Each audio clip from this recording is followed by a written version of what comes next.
Good morning, or actually afternoon at my end, unicorns. I hope everyone's having a fabulous day. I'm jumping into the group just now in order to answer a question. So the question is, Zara, could you talk about how to help a young teen boy with his negative behavior and lying? His parents are going crazy with his sneaking behavior, gaming in the middle of the night, and the rules and lectures they have been giving him are not working. All right, huge, big question. So thank you, first of all, Louise, for the question. And let's get into it.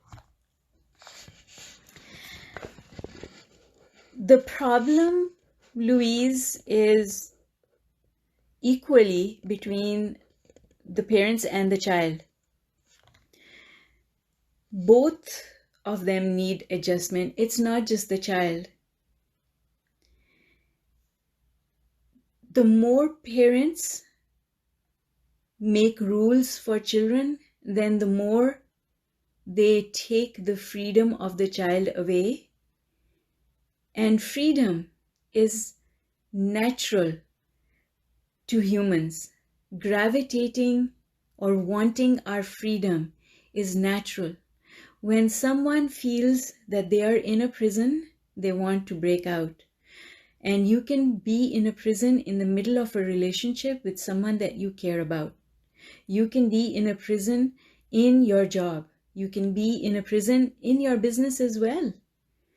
I know business owners that their business owns them instead of being the other way around. Freedom. If we don't have freedom, we do not have joy. And so the more you put someone in prison, then the more they push back and they want to break out. That is what's going on with this child, especially teenagers. Teenagers, they get to a point where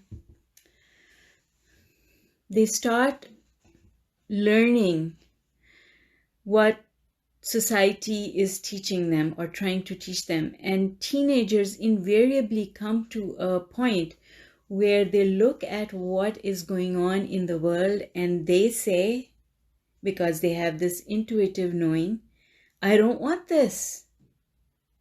And this is when they push back. So this child is pushing back because he does not wish to live his life the way his parents want him to live it. And so that's one point of view. It's about his freedom, and his lack of freedom is what is making him lie and sneak behind his parents' back. Now let's address the parents. The parents have a belief system that children need to be controlled. The parents have a belief system that says that this child, especially, is capable of lying. The parents have a belief system about not trusting this child. And so if that is how they think their thoughts about this child, then by the powerful law of attraction, everything that they think about, everything that they believe must come about. And so, in effect, they are manifesting what they believe. They have to change their belief about this child. They have to start telling themselves that this is a good child. This is a child who wants well-being. This is a child who wants fun and is willing to do anything that they can do in order to get that fun. They need to reinstill love in their hearts for this child, because what has happened is sort of like a circular chain that keeps going on and keeps going on and keeps going on until one person has to break that chain, the chain of pain. And anyone can do it. The child is as capable of doing it as the parents.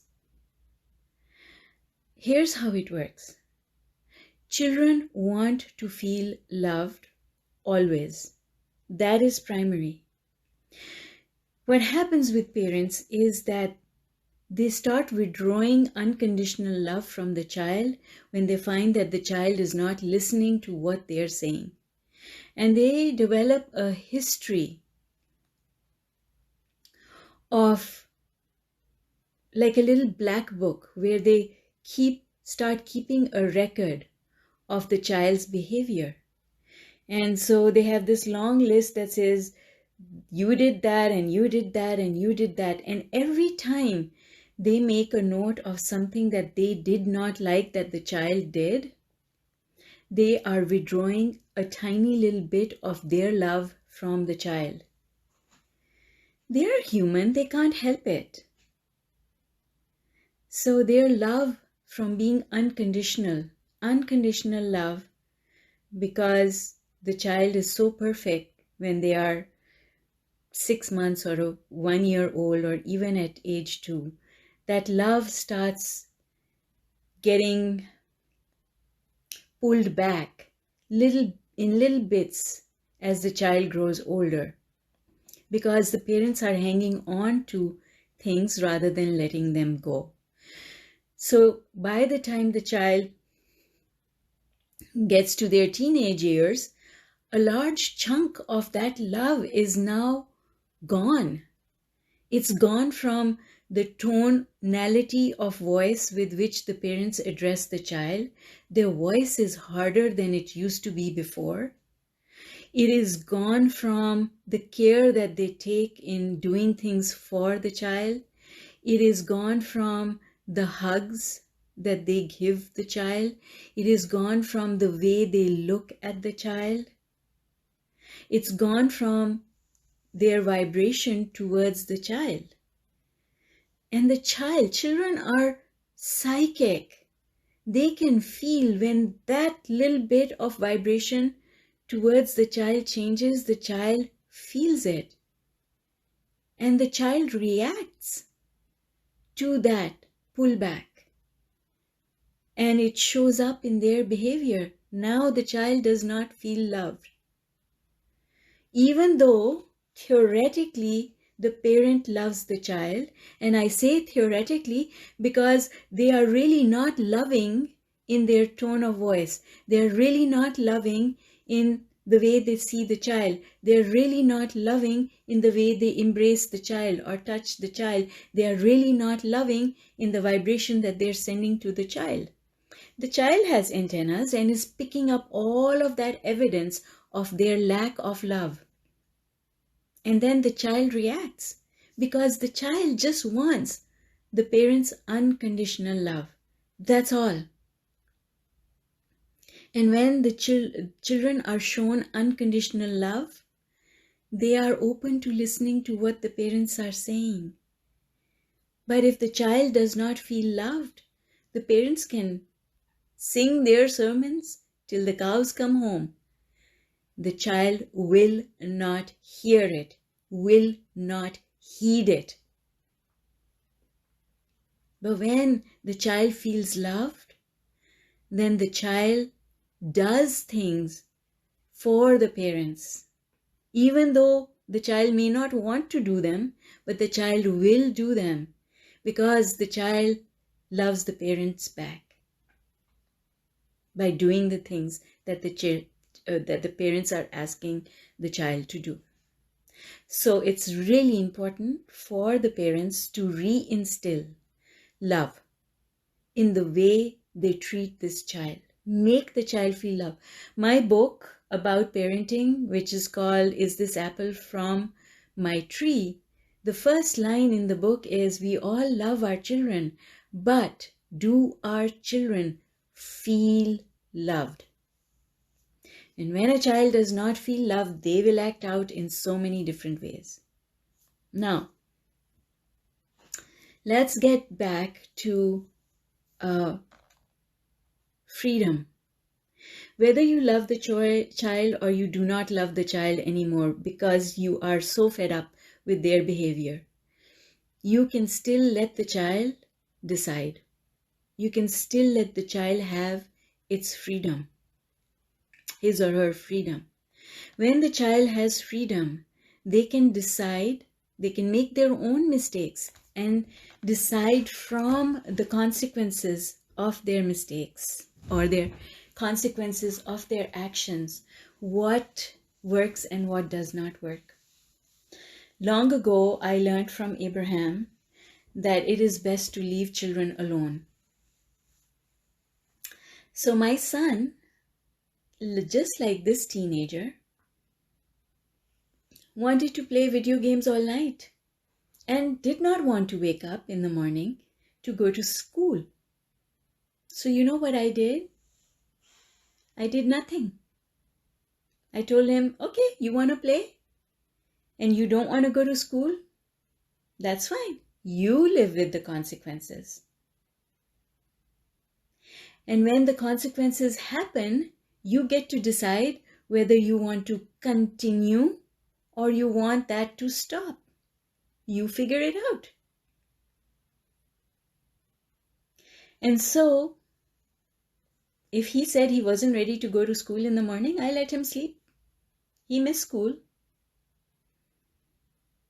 until he got to a stage where he made it important for him to go to school. He made that decision. I did not make that decision for him. Because for me, it's not really important because it's his life. And if he wants to play video games for the rest of his life and he is still able to manifest well-being and abundance, then who am I to get in the way? Because you have to understand, just because he is playing video games and he may never graduate high school doesn't mean that the universe is not going to look after him. You have to start understanding law of attraction enough to understand that people who play video games can still manifest well-being, can still manifest abundance, can still manifest everything that they want, because that universe just does not hold things back. Because of the way you live your life, the universe holds things back because of your beliefs and your thoughts and your emotions. So remember that the emotion we want to feel is the emotion of joy. And if you're feeling joy, you're high up on the emotional scale, then everything that you want must come to you. So if a child is feeling joy, then everything in their life is going really, really well. It's the parent who is now feeling anger and angst and feeling disrespected and feeling that they don't have control. And all of those feelings are way down, right at the bottom of the emotional scale. So, of course, if you're low on the emotional scale, what do you expect to manifest? Do you expect that the universe is going to change the law of attraction to accommodate you? You, parent who is angry all the time? You expect that you will get good results from a place of anger? It's not going to happen. You have to put everything aside and pull yourself back up the emotional scale to a place of love. Love that child. Love yourself. Want the best for the child. And the best for the child can get to the child in so many different ways. Your way is not necessarily the right way for the child. It is the right way maybe for you. And maybe it is not the right way even for you. Maybe you are living your life in a prison that you want to get out of. Just be free-flowing. Love. Love is the answer to everything. And parents, you don't have any power of influence over a child that you cannot love. You only have power of influence over a child when that child feels your love. So, love is the answer, always. And I just want to close this by saying that we don't ever need to tell our children what to do, because our children have their own internal guidance system. And the more we encourage our children to use their own guidance to live their life, then the more confident and successful our children are, because our children start learning to follow whatever their gut feel is telling them, not what mom and dad are telling them. Why should they follow that? We want our children to have more empowering beliefs. We want our children to start thinking that there should be no struggle in life, right? So don't try and give your beliefs to your children. Your beliefs have resulted in the life that you're living, and your children need to create their own life. Good or bad, you have to let them do it their way, because everyone wants freedom. All right, that's all I have to say to you just now. Thank you again, Louise, for your question. I'm going to tag you below so that you can make sure to listen to this. Unicorns, have a super fantastic day. Whoever is here live, thank you for joining me. Love you all lots. And I will see you tomorrow with day 1. Bye for now.